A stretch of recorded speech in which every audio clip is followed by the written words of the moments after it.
हरि ओम तू बोल एक बार वंदे मुख से हरि ओम तू बोल एक बार वंदे मुख से हरि ओम तू बोल एक बार वंदे एक बार वंदे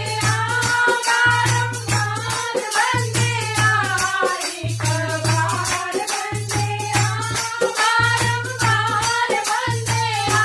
मुख से हरि ओम तू बोल एक बार वंदे मुख से हरि ओम तू बोल एक बार वंदे जीवा पे जाए कड़ोली जीते अपना ना कोई गठियों से जाए कड़ोली जीते अपना ना कोई माता का ना कोई रिश्तेदार वंदे ना कोई माता ना कोई पिता ना कोई रिश्तेदार वंदे मुख से हरि ओम तू बोल एक बार वंदे मुख से हरि ओम तू बोल एक बार वंदे एक बार वंदे बारंबार वंदे एक बार वंदे बारंबार वंदे मुख से हरि ओम तू बोल एक बार वंदे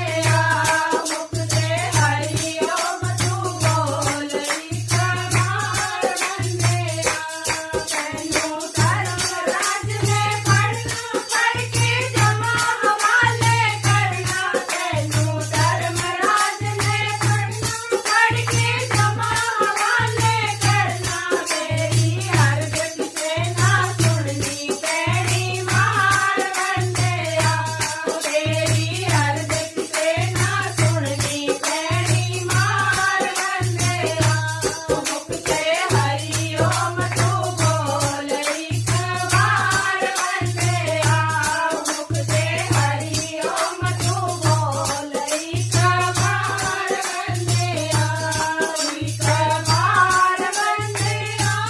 बारंबार वंदे एक बार वंदे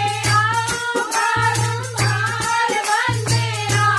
मुख से हरि ओम तू बोल एक बार वंदे मुख से हरि ओम तू बोल एक बार वंदे